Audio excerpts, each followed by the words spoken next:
안녕하세요. 후익전의 중국어 공작실입니다. 올해에도 평판 좋은 드라마들이 많이 방영되었죠. 오늘은 올해 최고의 고평가 중드 탑10 순위를 알아보도록 하겠습니다.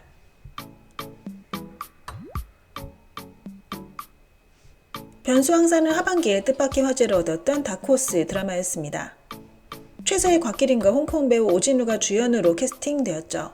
남주인 심성은 먹고 살기 위해 공사 작업 반장인 외숙에게 몸을 의탁하나 외숙이 갑자기 실종됩니다. 심성은 급하게 일꾼들에게 월급을 주지만 그로 인해 큰 빚을 지게 되죠. 빚을 갚기 위해 심성은 운전기사가 되는데요. 깊은 산 중에 있는 각 위험 세력들에게 물자를 운반해주면서 그의 모험이 펼쳐지게 됩니다. 쉽게 볼 수 없는 소재라 호불호가 갈릴 수도 있으나 스토리가 재밌다고 하고요. 첫 회에서부터 시청자들의 이목을 성공적으로 끌었습니다. 사건이 연이어 일어나는데 이를 빠른 전개 속도로 풀어갔죠. 게다가 캐릭터의 다양한 모습과 촘촘히 짜여진 스토리로 끝까지 안 보면 내용을 알 수 없다고 합니다. 미술 디자인마저 독특하다고 하는데요. 7.9점이나 획득한 이유가 있는 듯 싶습니다. 대강대하지 세월여가는 시대 역경 극복 드라마입니다. 대강대하의 시즌3가 되죠. 앞에 두 편 모두 또반 평점 8.5 이상의 고득점을 받았고요. 이번 시즌3의 평판도 괜찮아 평점 8.0을 획득했죠. 1993년에 송은이가 농약 공장 노동자들과 함께 개혁을 진행한다는 스토리로 구성되어 있습니다. 제작은 정호 양광이 맡았고요. 정호 양광의 작품이라 퀄리티는 충분히 보장된다고 합니다.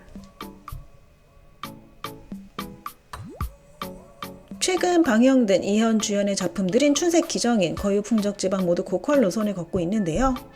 두 작품의 스타일이나 기조가 조금 흡사합니다. 모두 도시 여성이 고향으로 돌아가 사랑을 찾게 된다는 내용이죠. 차 사고로 장애를 갖게 된 장결이 고향으로 돌아가는 도중 동창 맥동을 오랜만에 만나게 되는데요. 그 후에도 두 사람은 우연한 만남을 갖게 됩니다. 그 과정에서 점차 서로를 힐링해주며 사랑에 빠지게 되죠. 두 주인공 모두 어떻게 보면 아웃사이더들인데요. 한 명은 장례 지도사라는 특수한 직업을, 다른 한 명은 다리에 장애가 있는 판매원입니다. 이현과 주우동 모두 평범한 캐릭터를 뛰어나게 연기해내는 강점을 지니고 있는데요. 드라마 속에서 사랑, 삶과 죽음을 여운 있게 표현했습니다. 처음엔 또반 7.7로 시작했으나 그 후 8.0으로 상승했다고 하네요. 수왕인간은 올해의 다크호스 드라마였습니다. 영야성화와 주려목막이란 화제의 드라마들과 맞붙었으나 전혀 꿀리지 않았죠. 오히려 평판이 더 좋았을 뿐 아니라 화제성도 높았습니다. 스토리가 사실적이고 따뜻하며 감정을 세심하게 잘 표현했다고 하고요. 많은 시청자들은 염리와 장은의 티키타카를 좋아했다고 합니다. 캐스팅 또한 잘 이루어지면서 최근 고평가를 받은 드라마 중 한 편이 되었네요. 정호양광 작품이라 퀄리티는 걱정 안 하셔도 될 듯 합니다. 천행거는 인기가 그저 그랬던 고평가 드라마였습니다. 화제성이 정말 낮았다고 하는데요. 하지만 정주행했던 시청자들은 칭찬을 아끼지 않았습니다. 보물찾기 고장극이고요. 청나라 말기 혼란한 시대 속에서 궁의 보물지도가 도난당합니다. 보물을 찾기 위해 각 세력들이 암암리에 움직이기 시작하죠. 3명의 주요 인물이 사건의 중심에 서서 스토리가 전개되는데요. 극 중엔 천편일률적인 악역은 없고 모두 자신만의 입장을 갖고 있습니다. 탄탄한 대본과 빠른 전개, 그리고 곳곳에 재미도 숨어 있다고 하고요. 어사소호작의 감독이 메가폰을 잡기도 했습니다. 감독이 촬영도 잘했고 복화도나 배경 모두 고퀄이라고 하네요. 다만 아쉽게도 2년간 묵었다 방영됐을 뿐 아니라 홍보도 되지 않아 화제성이 매우 낮았습니다. 올해 여름휴가 황금 기간에 장상사 도안현, 소년 백마 취춘풍 등 큰 기대를 받았던 고장극들이 줄줄이 방영됐으나 성적은 좋지 못했는데요. 반면 당조괴사록지 서행은 호평 일색이었습니다. 당조괴사록 시리즈는 평가가 매우 좋았던 고장탐정 드라마였는데요. 시즌1은 또반 8.0, 이번 시즌2는 8.6을 획득했죠. 인기 배우도 없고 S+급 대제작 작품도 아니었으나 뛰어난 대본과 소자본으로도 기적을 이뤄냈습니다. 농후한 미스터리 분위기와 논리적인 추리가 촘촘히 이어졌고요. 제작진 역시 당나라 분위기를 섬세하게 살려냈죠. 시즌2의 성공에 힘입어 시즌3인 당조괴사록지 장안도 순조롭게 촬영이 확정됐다고 합니다. 번화는 작년 말에 방영이 시작되어 올해 초 종영되었는데요. 그러면서 많은 시청자들은 번화를 2024년 드라마로 규정했습니다.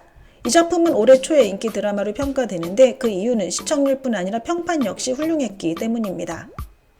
번화는 명감독인 왕가희가 총감독을 맡았는데요. 드라마지만 영화의 느낌을 잘 살려내면서 8.7이라는 고득점을 받았습니다. 중국 배곡란산 최우수 드라마상, 최우수 남우주연상, 최우수 편집상 등 여러 분야에 걸쳐 상을 획득하기도 했죠.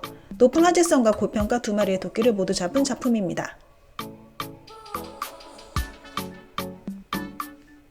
유영피 주연의 거유풍적지방이 방영된 후 이런 류의 드라마가 점차 많이 제작되는 추세입니다.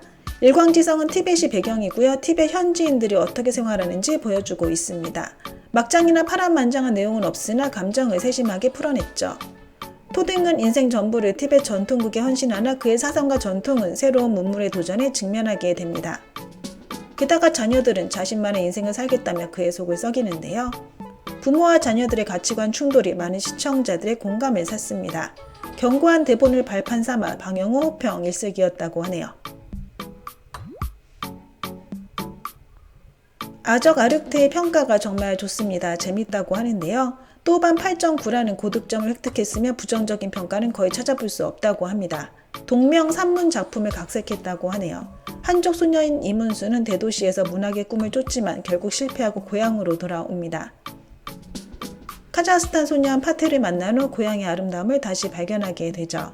많은 사람들은 이 드라마가 재미없는 문예편이 되지 않을까 우려했으나 스토리가 쭉쭉 나가고 감독의 신미감도 훌륭해 남주와 여주 사이의 사랑을 낭만적으로 잘 그려냈습니다. 그러나 문예의 스타일인 만큼 주령 온막처럼 빠른 전개를 좋아하는 시청자들에겐 안 맞을 수도 있겠네요. 거유풍적지방 스타일을 좋아하신다면 꼭 정주여행 해보시길 바랍니다.